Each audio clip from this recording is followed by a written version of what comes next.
Hello dear students, how are you all? Welcome back.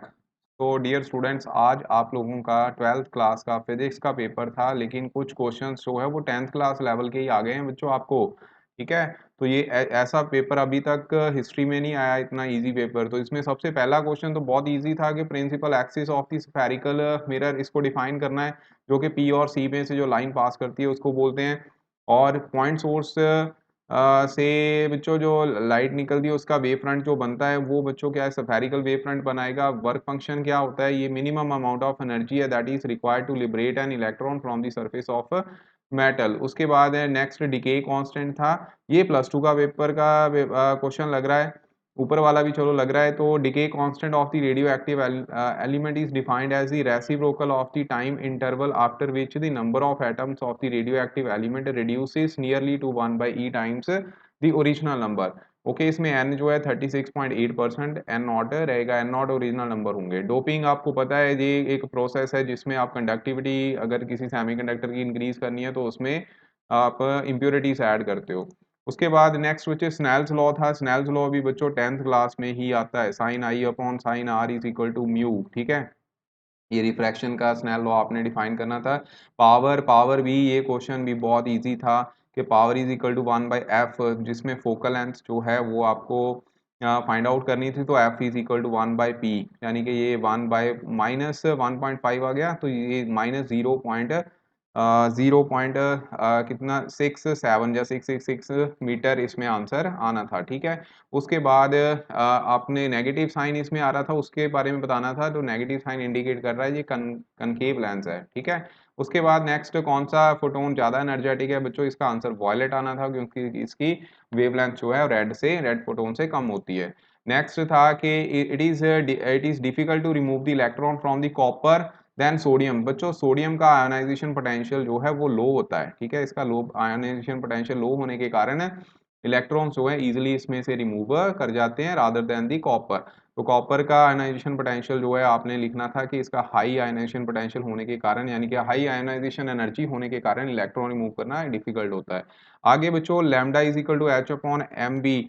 सीधा h की value और p momentum आपको given थी, उसकी वैल्यू पुट करनी थी और आपने इसको सॉल्व कर लेना था। ठीक है, आपका सीधा आंसर आना था, यूनिट भी चेंज करने की जरूरत नहीं है, सीधी वैल्यू ही पुट करनी थी और इसको सॉल्व कर लेना था। ठीक है, ये अप्रोक्सीमेटली 2.55 इंटू 10⁻⁴ आई थिंक 12 यहाँ से वैल्यू निकल कर आनी थी। ठीक है, उसके बाद वेवलेंथ की। उसके बाद नेक्स्ट क्वेश्चन था कि why do electron revolve around the nucleus. इसका कारण क्या होता है, उसमें जो इलेक्ट्रोस्टैटिक फोर्स होती है इलेक्ट्रॉन और न्यूक्लियस में, which provide the centripetal force to the electron to make it move around the nucleus. ये हमने कल किया था लाइव सेशन में। अल्फा डीके आपको पता है, जिसमें अल्फा पार्टिकल रिमूव करते हैं, मतलब पेरेंट एटम का जो भी एटॉमिक नंबर होगा, जहाँ एटॉमिक मास होगा, उससे डॉटर एलिमेंट का जो है एटॉमिक नंबर जो है 2 टाइम कम हो जाता है और मास नंबर जो है 4 टाइम्स यहाँ पे कम हो जाता है। ठीक है, उसके बाद आयोनाइजेशन पोटेंशियल आपको अभी बताया जी, एक तरह की केमिस्ट्री और फिजिक्स की। फिजिक्स में इसको आयोनाइजेशन पोटेंशियल बोलते हैं, आयोनाइजेशन एनर्जी केमिस्ट्री में एनर्जी बोलते हैं। तो ये है क्या, energy required to remove the electron from the isolated atom or a molecule. ठीक है, जब मेटल की बात हम कर सकते थे यहाँ पे। होल क्या होते हैं, होल बच्चों this is a set of positive charge which is produced when electron break away from the covalent bond in a semiconductor। और इसके करेक्टरिस्टिक अगर आपने लिखने थे तो hole carries the unit positive charge and it has same magnitude of charge as that of electron. ये आपने इसके करेक्टरिस्टिक लिख देने थे। ठीक है, तो ये 12th क्वेश्चन हो गया। उसके बाद नेक्स्ट बच्चों जीनर डायोड। जीनर डायोड आपको पता है हैवीली डोप्ड होता है, रिवर्स ब्रेकडाउन वोल्टेज पे ये काम करता है। ये डिवाइस है जो कि सिलिकॉन जैसे कंडक्टर है, permit the current to flow in either a forward or a back reverse direction. ठीक है, तो रिवर्स डायरेक्शन में मतलब कि हैवीली डोप्ड होता है। ठीक है, ज़्यादातर रिवर्स ब्रेकडाउन वोल्टेज पे ये काम करता है। उसके बाद नेक्स्ट अजम्पशंस और मिरर फार्मूला। मिरर फार्मूला बच्चों 10th क्लास में है। ठीक है, लेकिन हमने ये थॉरली किया था, तो ये भी क्वेश्चन बहुत इजी था, बहुत ज़्यादा इजी था। इसमें से आपने सिर्फ मतलब जो लेवल के क्वेश्चन है वो आए नहीं आप लोगों को। तो मिरर का साइन कन्वेंशन लगा के आपने सीधा इसका आंसर निकाल देना था, हमने लाइव में किया था।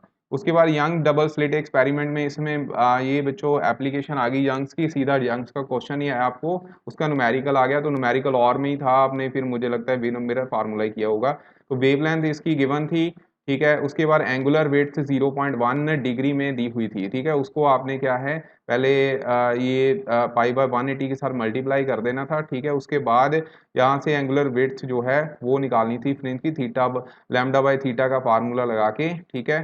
तो ये आपकी वैल्यू जो है वो अप्रॉक्सीमेटली 3.44 इंटू 10⁻⁻⁴ मीटर यहाँ पे स्पेसिंग जो थी वो आनी थी, ओके।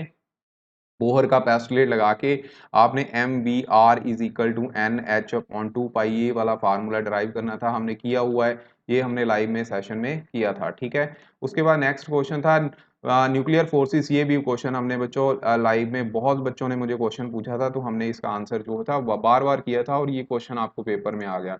आगे मैंने ये बोला था आपको इंट्रिंसिक और एक्सट्रिंसिक सेमीकंडक्टर का कर लेना, डिफरेंस आपको पेपर में आ गया है। डिस्पर्शन तो बच्चे 100 बार हमने किया था।